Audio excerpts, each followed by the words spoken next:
Hello everybody and welcome back to Red Eagle Politics. Make sure you guys like this video down below and subscribe to the channel if you are new. So we had one poll come out today from Atlas Intel. It's a very underrated pollster. It's not talked about a lot. We don't even see them poll every polling cycle. It's not very often that we get one of their polls, but they've been historically extremely accurate. They nailed 2020. I believe they nailed 2022 as well. Donald Trump is defeating Kamala Harris by 2 percentage points, and he's at 50% right now. And you look at many polls that we've seen, and it's like, yeah, Trump was beating Biden by more than he's beating Harris. This is true across the swing states. This is true in the national polling. But there's something going on here where Donald Trump's numbers are also going up, and Kamala Harris is kind of getting this honeymoon bump. The honeymoon period is what many people are calling it. And many Democrats are hoping that it's going to last until the convention and she's going to, shine and peel off independent voters. But it's very unlikely that Donald Trump is going to be losing support. Donald Trump's favorable ratings are going up, but so are Kamala Harris's. So there's several hypotheses that we could, explore. But the main takeaways are that Donald Trump is still getting an RNC bump that we're seeing here, but he's not exactly expanding his margins because there's a new opponent, and Democrats are energized. But the other hypothesis kind of just plays into the theory that Kamala Harris is getting a response bias bump as well, because when we polled Michigan, me and the polling firm, we basically, analyzing the data, it just showed the Democrats had a massive response bias. Obviously, we weighted, but still, the fact that you have this response bias you weren't seeing before could play into some of the polling and artificially inflate Harris. You have a lot of soft support, but if Donald Trump is truly at 50, Harris is truly at 48, and that's where things stand. That's the end result of the election, Trump by 2 in the national popular vote. Well, then that's really good news for Donald Trump because he's winning the Electoral College. He's winning. He's just, not going to have a massive landslide victory, but he still is winning an election that's going to be a lot harder to move. It's just going to come down to turnout. And basically, people need to relax about the Harris stuff because they're doing this because they couldn't beat Trump with Biden. They don't really think or know if they can beat Trump with Harris. They're just deciding, you know what, we're going to gamble. And judging the campaign so far and the contrast we're seeing, online, Twitter, I'm sure TikTok, that's one thing. Again, a lot of Americans are not using those for politics. They're just not, plain and simple. But you look at the actual, airwaves where people are. Obviously, it's a lot more online than it was before, but you talk about advertisements, a lot of advertisements get played on YouTube as well, for example. And Donald Trump is running these brutal ads, and they're already up on the airwaves talking about the crime wave from 2020, talking about how Kamala Harris was paying bail for these rioters, many of whom went on to reoffend, many of whom went on to commit murder, multiple people. She was promoting the bail fund, presumably gave money to the bail fund, and she's called for defunding the police. They're attacking her in waves. This first wave is going to be about crime, about the border. Remember, she was the border czar. The media called her the border czar, and now they're trying to engage in revisionist history and say, oh no, she never had that title. But the same outlets on multiple occasions have used that term to describe her. Technically, it's like an informal title. There's no actual title called the border czar, but Biden said on numerous occasions, Harris is going to be in charge of the border. And then she basically never really went to the border. She lied about going to the border. I think she might have flew somewhere near the border and they're like, she went to the border. But either way, that's beside the point. The main point is that Trump's up on the air. Harris is not on the air. Her campaign is not up on the air. They raised a lot of money. That's true. There's no denying that. She got an enthusiasm bump, and that's to be expected. You're changing the candidate. You're giving Democrats who were just morally defeated a, massive glimmer of hope. But is that going to be enough to win over voters when you're already being defined and then you're going to try to be a flip-flopper? You know what that's like? That's like Mitt Romney in 2012. How did it work out for him? How did it work out for John Kerry in 2004? not very well. Kamala Harris is a flip-flopper. Donald Trump is somebody who's largely been relatively, I guess you would say, stable in terms of his positions. He's a little bit more malleable, but he gets away with it because he's not like a career politician. You know, for example, it is true on Obamacare. Now he's like, I'm not going to touch Obamacare, but at least you have a record where he was president and didn't touch Obamacare. So calling him a flip-flopper doesn't exactly, you know, hit the same as calling Harris a flip-flopper who has all these far left positions, and now she's going to try to run a completely opposite campaign. But either way, it's an online campaign. That's all she has. I mean, plain and simple. You look at this, she's basically saying, oh, Trump is weird. J.D. Vance is weird because he said that people who don't have children have less of a stake in society's future than people that do have children, which is objectively common sense and true. Maybe you didn't like how he said it, whatever, I don't care. You know, plain and simple, I did a whole video defending J.D. Vance on the website, which, by the way, he completely lit Kamala Harris up today, saying, what the hell have you done to question our loyalty? Saying, I fought in Iraq, I built a business, but all you're doing is basically tearing our country down. How are you going to question our loyalty? He had the crowd roaring. I was kind of surprised because Vance is somebody that even the people that like him are like, well, maybe he's not the most charismatic, but I've always said he needs to find his stride. You know, he's new to this. He's not used to talking to 10,000 people, but the third time he does it, he does very well. That's a very, very good thing that we're seeing unfold. You know, the media is trying to, you know, hit him with all these attacks, but he's standing strong. And people are defending him. And it's honestly a good thing because they've gone through every possible attack at Donald Trump and they've failed miserably, plain and simple. Now they're trying to attack his number two in something that'll probably blow over in 2 days and everybody's going to forget about it.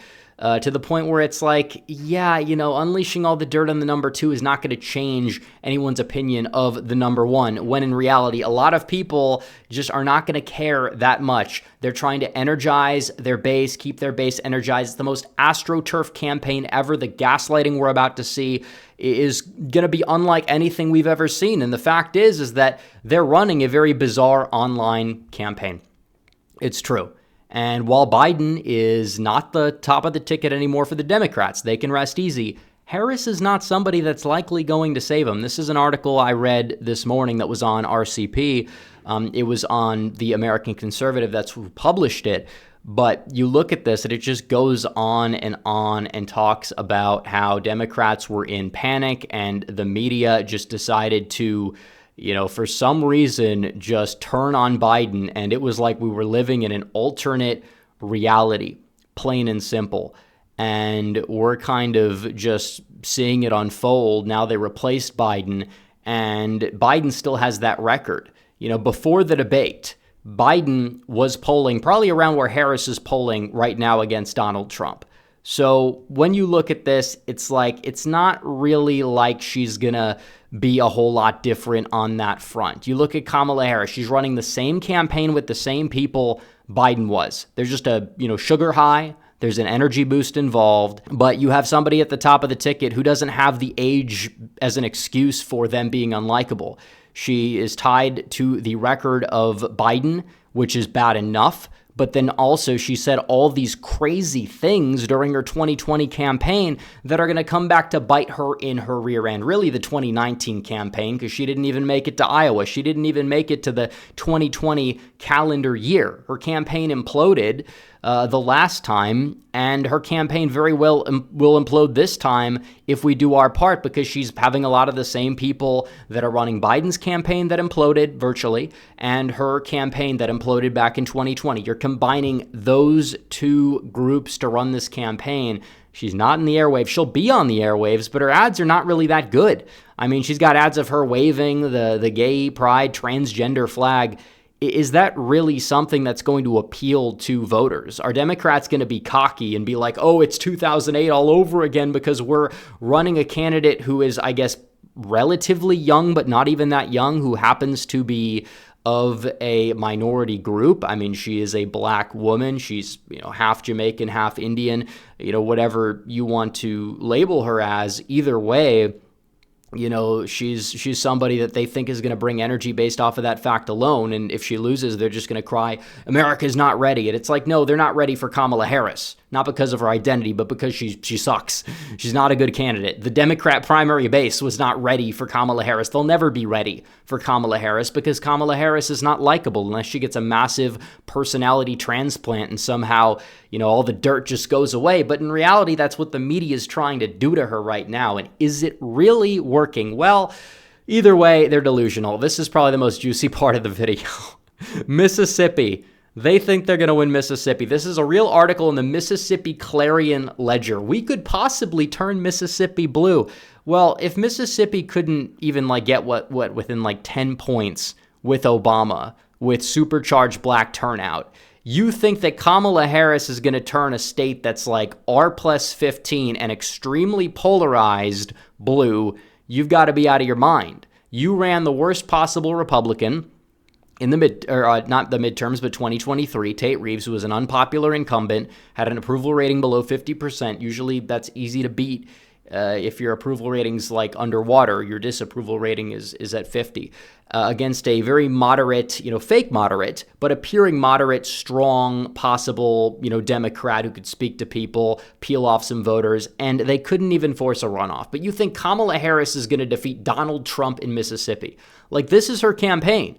Their sugar high could be their downfall. They're going to allocate resources already, we see, into Florida. She's launching a ground game in Florida. She's probably going to end up losing Florida by double digits. I'm not kidding. I think Texas as well, just based off of the fact that she's not going to do well with Hispanics, in my opinion, because she's even more socially liberal than Biden, and a lot of them don't like the border stuff. But Florida in particular, you're seeing what's going on there with the Cuban vote already. It's turned solidly more Republican than it was. It was 60% Republican. That's starting to really increase. And a lot of these other, groups of Hispanic voters escaping socialist countries in Central South America, they're coming to Florida. A lot of the non-whites in Florida are a part of those ethnic groups, and they actually tend to be, one of the very few ethnic groups that are voting more Republican, and they're voting more and more Republican. But you look at this and it's Florida?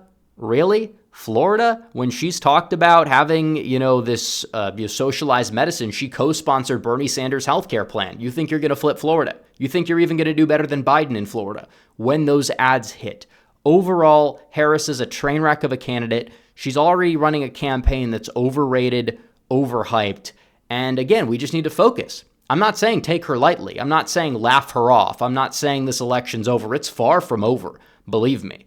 It should light a fire under us to actually get out there and to make sure we vote, make sure we chase ballots, get everyone we know to vote. But it's crazy. They're talking about Florida. They're talking about Texas. They're talking about Mississippi. Really? And then we also have rumors that say that they're not too confident about Michigan and Wisconsin, which again, I don't know if those rumors are accurate because Harris was just in Wisconsin, but really Kamala Harris, was she really going to do well in a state with so many, disaffected white working class men? That's not her demographic. It was not even really Biden's demographic, but Harris is far weaker with that demographic than Biden. Even Bernie Sanders came out yesterday and said he does not think that Kamala Harris is going to be able to win the election unless she really finds a way to, relate to those voters and get them out to vote. Which again, Bernie Sanders knows her more than anybody because she's co-sponsored all of his far left legislation.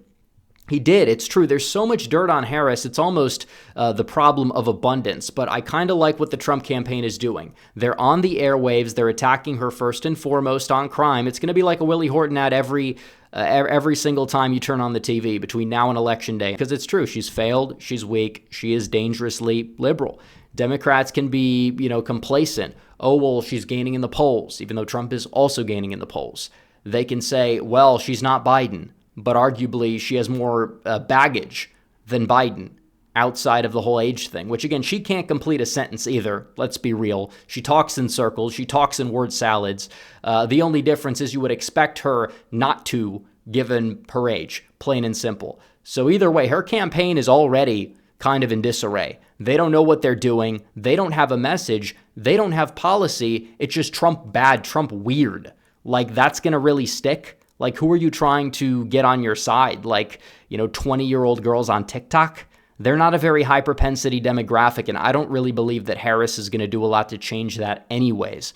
So we need to still do our part and take Kamala Harris seriously, but her campaign is already a big, big mess. So anyways, guys, thanks for watching this video. Like this video down below, comment down below, subscribe to the channel, hit the bell for notifications so you never miss another video. Follow me on social media. The links are all in the description down below, and I'll see you guys in the next one. Red Eagle, out.